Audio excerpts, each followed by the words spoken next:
Fala pessoal, Guilherme Five por aqui novamente e hoje eu vim complementar o vídeo sobre o DWDM. No primeiro vídeo nós fizemos uma apresentação geral do produto e falamos sobre as aplicações.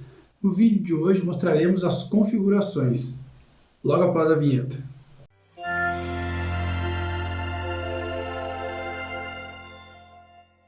Bom, então vamos falar um pouco sobre as configurações, conhecer o CLI do DM4920.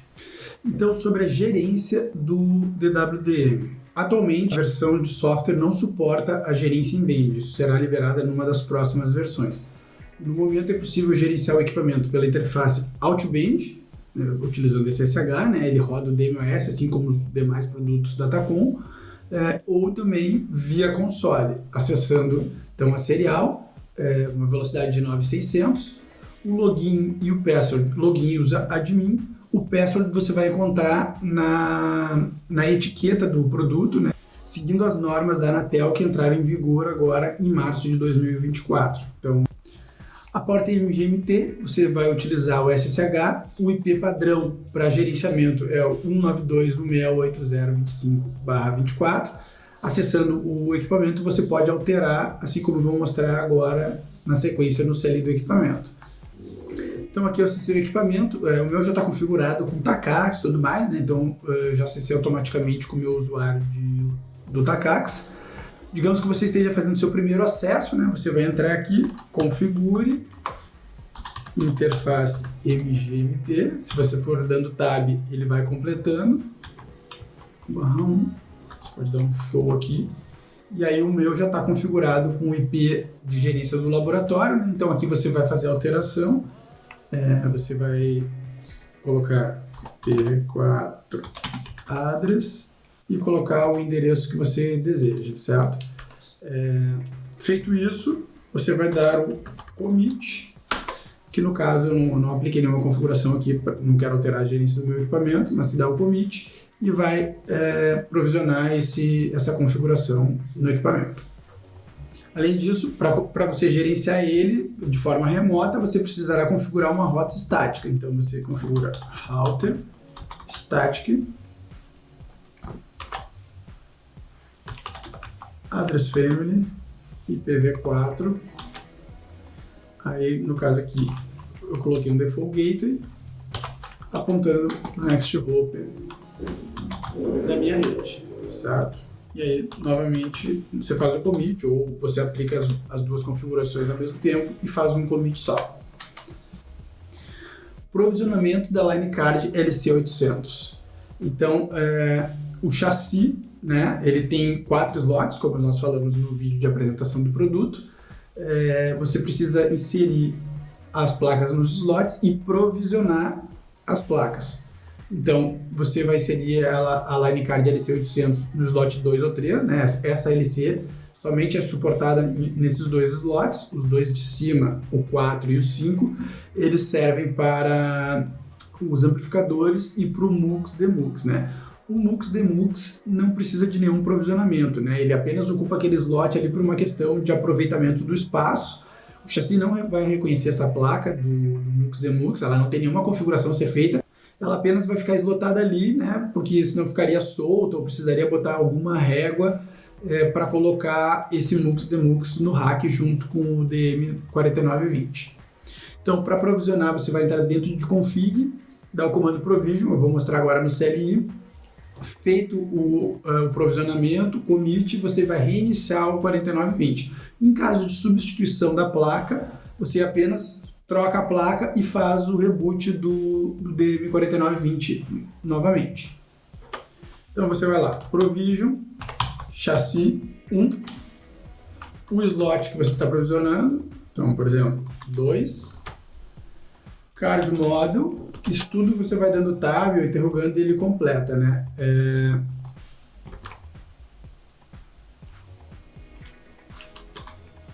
No caso aqui, como no slot 2 eu só posso usar a LC800, ele só me mostra a LC800. Quando a gente for provisionar o amplificador, você vai ver que ele mostra outras placas, outros modelos. Então, aqui nessa parte você não vai digitar qualquer informação, você vai completando as informações que as informações que o DMOS disponibiliza. Então aqui seria LC800, Enter e Commit. Sobre o provisionamento da line card do EDFA, o procedimento será válido para qualquer um dos modelos, né? Lembrando que o que foi falado na apresentação, nós temos dois modelos, um com um amplificador e outro com dois amplificadores. Futuramente nós teremos outras placas também que poderão ser utilizadas nesses lotes, mas serão lançadas em versões futuras. O exemplo utilizado aqui na nossa apresentação foi usando com dois amplificadores, né? Novamente, Provision, chassi 1. Agora eu vou usar o slot 4, card model. Ó, vejam que para o slot 4 ele não mostra a LC800, que ela não pode ser provisionada no slot 4, né? Então, atualmente eu só consigo provisionar ou amplificador simples, né, de um amplificador, ou um com dois.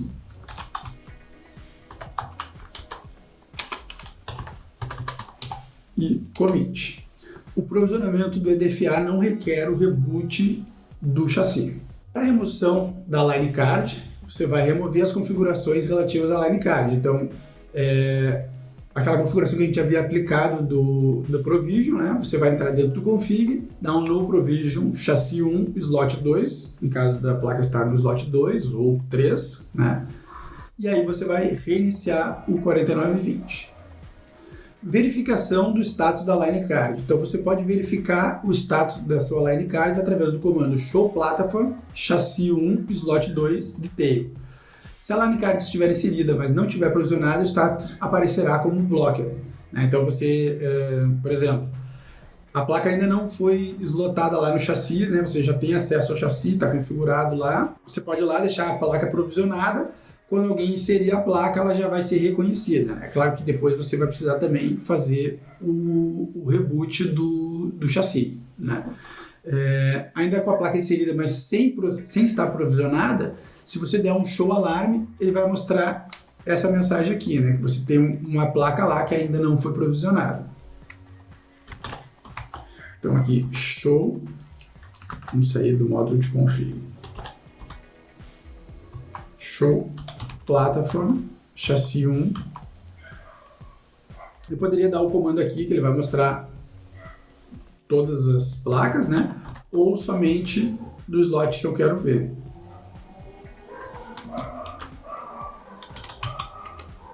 Ó, veja que ele traz aqui a informação da LC800, né? Eu poderia ter feito só aqui também. E ele traria de forma resumida todas as placas aí. Aplicando um detail aqui, né, vai um pouco mais de informações. Configuração das interfaces. As interfaces WDM permitem as configurações de parâmetros para a transmissão de dados utilizando ou não MUX-DMUX para auxiliar na transmissão. Nesse caso, você pode optar por usar o MUX-DMUX para agregar as interfaces de 400 e enviar num único link, né?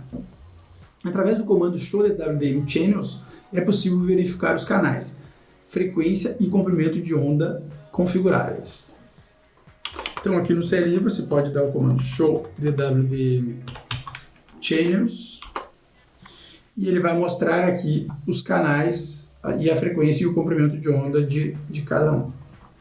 Então, sobre as configurações das interfaces, né? O grid define a grade de transmissão, podendo ser de 100 GHz ou 50 GHz. A frequência do laser define a frequência de transmissão, ou seja, o canal DWDM que será ocupado. A faixa ajustável é entre 191,3 e 196,1, sendo os ajustes de 0,05 para o grid de 50 e 0,1 para a grid de 100. A potência de transmissão define a potência de transmissão em dBm, podendo ser configurada entre menos 20 dBm e 0 dBm. Por default, o valor TX-Power é 0. Logo, se não for configurado, o módulo irá definir a potência de TX com base na saturação interna, podendo variar entre menos 6 dBm e menos 2 dBm. Esta funcionalidade é necessária para realizar o nivelamento de potência quando houver o uso combinado com o MUX, DMUX, DWDM e amplificador óptico. Então, se você deixar essa configuração 0, né, você vai estar usando a potência máxima. Geralmente, essa configuração aqui é utilizada com a potência máxima, tá? Em algum caso, pode ser necessário alterar, mas no padrão é utilizado dessa forma. Então aqui como é que são as configurações? Vamos acessar lá no CLI e configure DWDM, interface. Então aqui nesse chassi eu tenho só uma placa no slot 2, ele me mostrou disponível somente a porta 1/2, né? Chassi 1, slot 2, porta 1 e porta 2. Então aqui eu vejo a configuração, as configurações disponíveis, né? Que é o grid de 50, de 100 e o TX Power. Então no momento eu estou utilizando o grid de 100.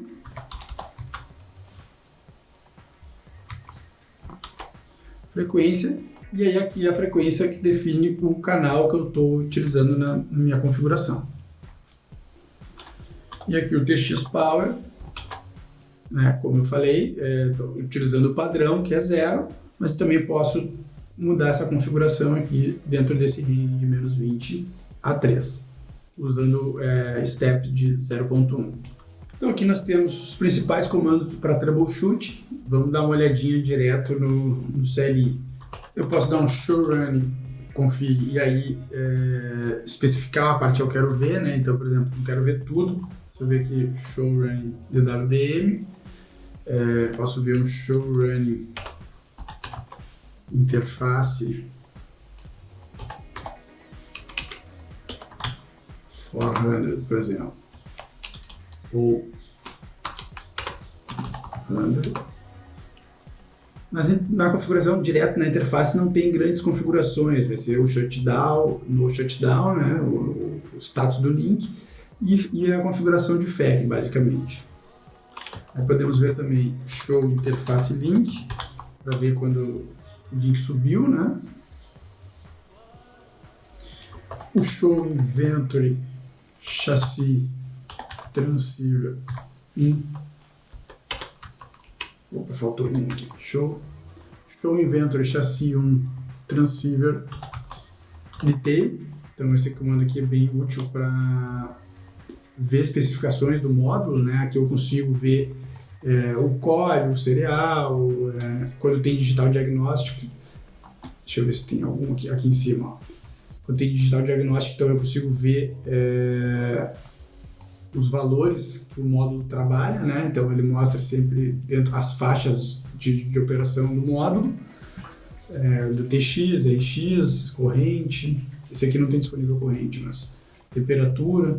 Então aqui é o que a informação lida do módulo, né? E com o show interface transceiver digital diagnostics, aí aqui sim eu consigo ver a potência que o módulo está recebendo e transmitindo nesse exato momento, né? Então, por exemplo, aqui na interface 400 do 1/2/1, eu estou enviando -8.89 e estou recebendo um sinal de -15.04. Além desses comandos, tem um outro comando, o show interface transceiver DWDM diagnostics, que aqui eu consigo ver o OSNR da interface, certo? Na versão atual de firmware que está disponível para os clientes, a 942, esse comando ainda não foi liberado.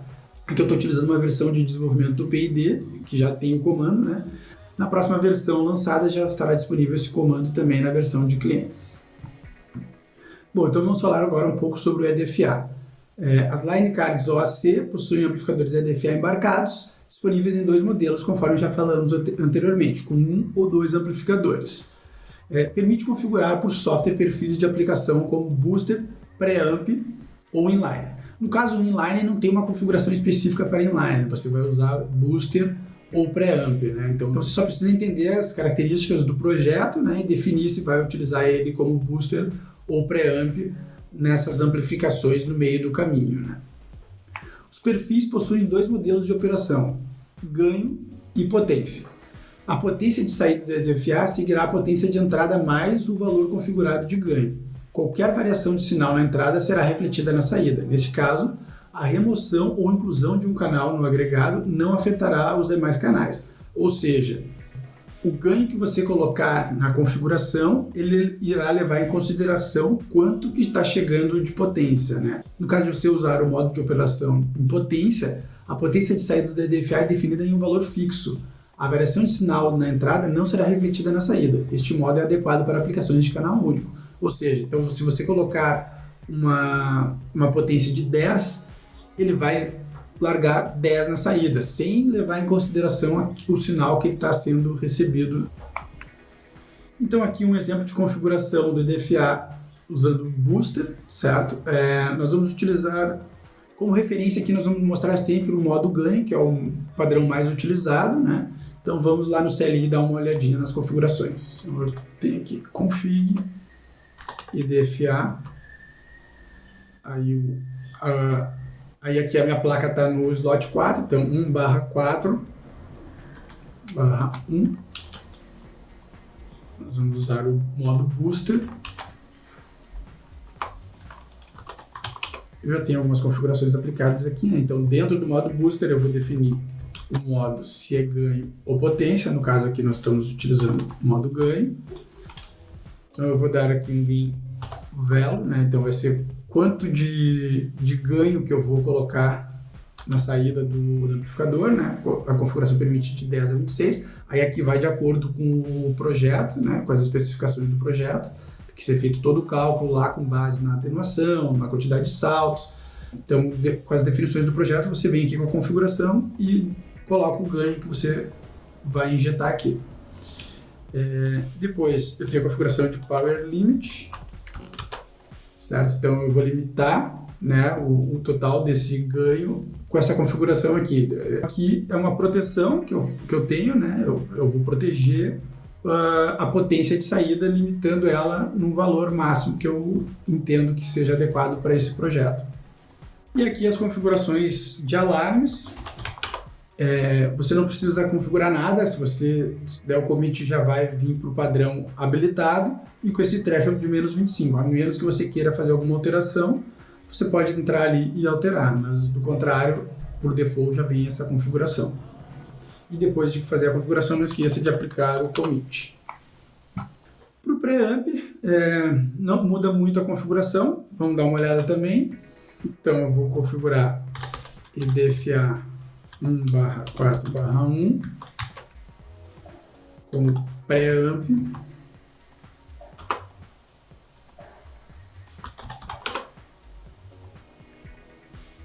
Se eu der um show, ele já vem com uma configuração padrão, mas aí aqui eu posso definir, né? Então eu vou lá, modo ganho.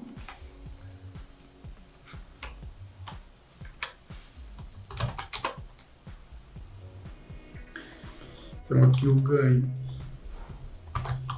quanto de ganho que eu vou colocar, né? Então digamos que eu vou colocar aqui 18.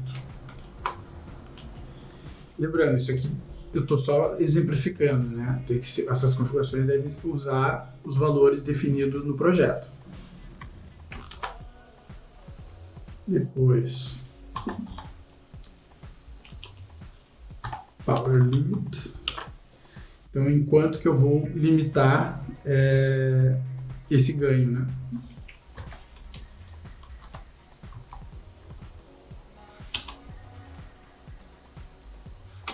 E novamente aqui as configurações de alarme, como você viu que eu entrei aqui, ele já tinha essa configuração, né? Essa aqui é uma configuração padrão, você não precisa estar configurando nada, a menos que você queira fazer algum tipo de alteração. E os comandos de troubleshooting para o EDFA, né? Então nós temos o show EDFA info, show EDFA coloca o ID específico do EDFA, caso queira ver um ou outro, né? Tipo, você pode estar com duas placas, então se você der só o show EDFA, ele vai mostrar ambos. E o show running config EDFA. Vamos dar uma olhadinha como é que está a saída desses comandos no CLI. Então tem o show EDFA, ele vai trazer dos dois, ou show EDFA, e aí ele traz especificamente o que eu quero ver, né?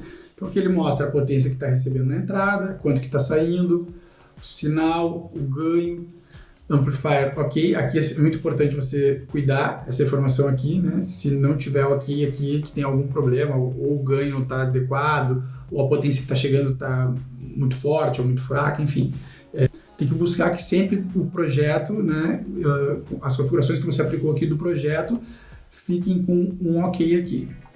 E aqui o show running EDFA. E aí ele mostra as configurações aplicadas para o EDFA. E terminamos aqui a apresentação. Bom, pessoal, com isso encerramos aqui os vídeos sobre o DWDM no momento. Já fizemos o vídeo de apresentação do produto e agora o vídeo das configurações. Deu para ver que as configurações são bem simples, não tem grandes coisas para serem configuradas, não tem protocolo, né? Os protocolos são configurados nos equipamentos, nos switches conectados nas interfaces de 100 GB. No DWDM, basicamente, você vai configurar o EDFA, as interfaces de 400 e de 100 ali, só o shutdown, no shutdown ou FEC, e basicamente é isso aí. Se ficou alguma dúvida, deixa aqui nos comentários abaixo do vídeo ou entre em contato com a nossa equipe de suporte. Fico por aqui.